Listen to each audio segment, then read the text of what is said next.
Timeline, 5000 ans d'histoire, Richard Fremder. La cellule familiale était au cœur de la vie quotidienne dans les royaumes barbares. La famille, souvent élargie, représente une unité économique et sociale importante. Les mariages étaient souvent des alliances politiques destinées à renforcer les liens entre familles nobles. Et bien, dans ce contexte, la femme joue un rôle essentiel dans la gestion de la maison et dans les familles nobles dans l'organisation des domaines.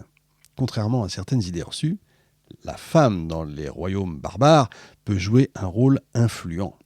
Les reines et les épouses des chefs de clan peuvent avoir un pouvoir considérable. Par exemple, la conversion de Clovis, je reviens dessus, au christianisme est souvent attribuée à l'influence de sa femme Clotilde. Les reines, veuves ou mères de futurs rois peuvent jouer aussi un rôle de régente, avoir un poids politique important. Malgré tout, pour la plupart des femmes, leur vie est concentrée quand même sur la gestion du foyer, l'éducation des enfants, le travail agricole ou le travail domestique. Dans les classes populaires, les femmes participent activement à la production agricole. Elles s'occupent du tissage, de la fabrication de vêtements, de la gestion des stocks de nourriture et jouent un rôle essentiel dans l'économie rurale. Dans les campagnes, la vie est dure, marquée par le travail manuel et la dépendance bien entendu à l'égard des saisons. Après la chute de l'Empire romain, l'agriculture, c'est non seulement la principale activité économique, mais aussi un pilier fondamental de la survie de ces nouvelles sociétés. Dans un contexte où les échanges commerciaux internationaux ont largement diminué, évidemment, où les grandes villes romaines se dépeuplent, où les infrastructures déclinent, la population se tourne massivement vers la terre pour assurer sa subsistance. L'agriculture devient alors la clé de l'autosuffisance, une réalité qui va marquer profondément la structure sociale, politique et économique des royaumes barbares, mais évidemment de cet Occident médiéval. L'économie des royaumes barbares repose presque donc exclusivement sur la production agricole, à l'inverse de l'Empire romain qui avait développé des réseaux commerciaux complexes reliant les différentes régions du bassin méditerranéen. Les royaumes barbares sont essentiellement ruraux. La terre est au cœur de toutes les relations sociales et politiques. La possession de terre détermine non seulement le statut social, mais aussi l'influence politique des individus. La plupart des habitants des royaumes barbares sont des paysans qui travaillent dans ces villages agricoles, souvent organisés autour de domaines ruraux qu'on appelle villae, des vestiges évidemment de l'organisation romaine. Les villas. Ces domaines appartiennent en grande partie aux nobles et aux élites, tandis que les paysans, souvent des serfs ou des tenanciers, cultivent les terres. Ils sont en grande partie donc subordonnés à ces seigneurs qui exercent une autorité économique et militaire locale. La culture de base, c'est le blé, l'orge et l'avoine. Mais on trouve aussi des légumineuses et des légumes destinés à l'alimentation locale. L'élevage joue aussi un rôle central, évidemment, avec des troupeaux de moutons, de porcs et de vaches qui fournissent de la viande, du lait, de la laine et du cuir. Dans certaines régions, comme le royaume des Visigoths en Espagne, la vigne et l'olivier deviennent des cultures importantes. Ça rappelle aussi l'héritage romain de ces terres agricoles. Dans les royaumes barbares, les changements politiques entraînent aussi des modifications dans l'organisation de ces domaines agricoles et la gestion des terres.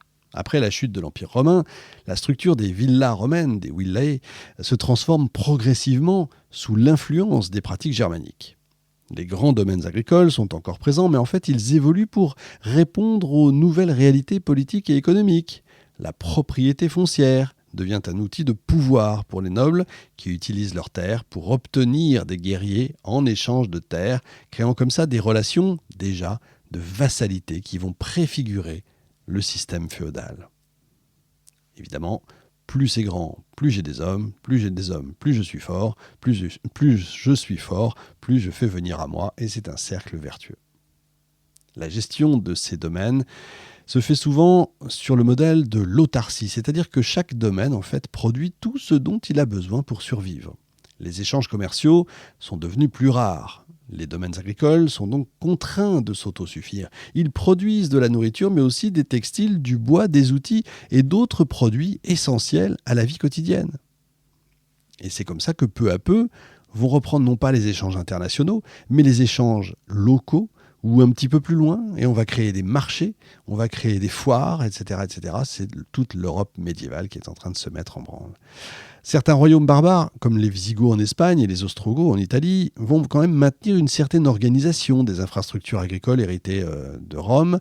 Les systèmes d'irrigation romains, les routes et même les techniques de labour sont souvent maintenus, notamment dans les régions méditerranéennes, où l'influence romaine est là profondément ancrée, en fait. Eh bien, ça démontre, là encore, une certaine continuité avec l'héritage romain dans un monde en pleine transformation. Dans ces sociétés post-romaines, encore une fois, posséder la terre, c'est source de richesse et de pouvoir. La terre est également un moyen de contrôle social. Les paysans, même s'ils sont libres pour certains, sont souvent donc subordonnés aux grands propriétaires terriens. Ils paient une redevance sous forme de travail ou de produits agricoles, en échange de la protection que leur offre le seigneur local. Cette dépendance, même si elle est différente de l'esclavage romain, montre, si vous voulez, une transformation des relations économiques et sociales dans ces fameux royaumes barbares. La protection militaire offerte par les nobles devient essentielle dans un monde où les invasions et les pillages sont fréquents. Or, cette protection ne vient pas de l'Empire, ne vient pas de Rome, ne vient pas d'un empereur, on va dire, hypothétique, mythique ou tout ce que vous voulez, c'est une protection locale.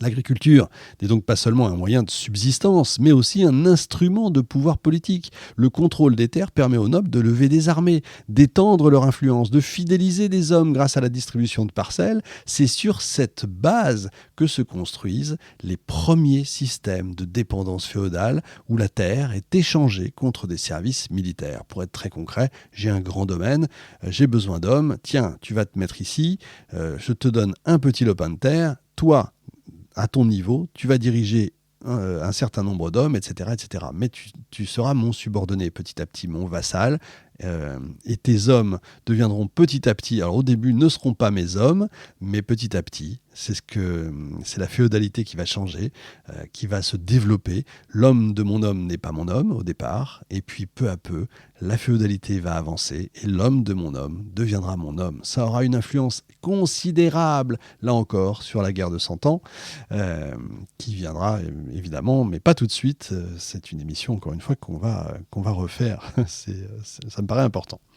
Malgré un certain retour à l'autarcie, les royaumes barbares ne sont pas simplement une régression. Il ne faut pas voir ça comme ça. Ce n'est pas une régression par rapport à l'Empire romain. En fait, ils innovent dans pas mal d'aspects de la gestion agricole. Par exemple, l'introduction de nouvelles techniques de culture, l'amélioration des outils agricoles comme le collier d'épaule pour les animaux de trait qui vont permettre d'augmenter la productivité dans certaines régions. Ça paraît rien, mais c'est vachement important.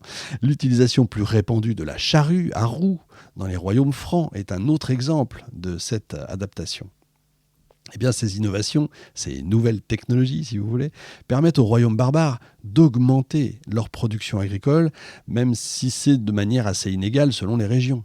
Les zones rurales sont globalement plus résilientes grâce à ces avancées, assurant une meilleure alimentation des populations malgré les turbulences politiques. Eh bien, ça renforce le rôle central de l'agriculture comme pilier économique, même dans une période marquée par des bouleversements constants. Ça, c'est très important. L'Église, on l'a compris, joue un rôle fondamental dans les royaumes barbares, devient un acteur clé dans l'agriculture. Les monastères, souvent établis dans des zones rurales, possèdent de vastes terres agricoles qu'ils exploitent. Ils vont introduire des innovations agricoles eux aussi, ils vont expérimenter de nouvelles techniques, de nouvelles technologies, ils vont produire des surplus qui sont parfois utilisés pour subvenir aux besoins des populations locales quand on en a besoin. Les moines non seulement cultivent la terre, mais ils sont aussi souvent à la pointe de l'administration des domaines agricoles, gérant efficacement leurs propriétés pour maximiser la production. Vous savez que c'est à cette époque qu'on a cette société qui prend forme, encore, ceux qui travaillent, ceux qui prient et ceux qui combattent. Laboratores, oratores et bellatores, ceux qui combattent, bien sûr. D'où belliqueux, par exemple. Cette organisation fait donc des monastères des centres d'activité économique et agricole et leur influence va s'accroître tout au long du Moyen-Âge. Ils deviennent aussi des lieux de transmission du savoir agricole, préservant, développant des techniques qui vont être diffusées à travers l'Europe. Évidemment, chaque monastère va donner les bonnes pratiques à un autre monastère, etc., etc. En conclusion, donc, l'agriculture dans les royaumes barbares d'Occident est bien plus qu'une simple activité économique. Elle est la pierre angulaire sur laquelle laquelle reposent les relations sociales, politiques et économiques de ces sociétés. La Terre, c'est le moteur de la richesse et du pouvoir. La manière dont elle est gérée et exploitée va influencer directement l'organisation de la société. Timeline, 5000 ans d'histoire, Richard Fremder.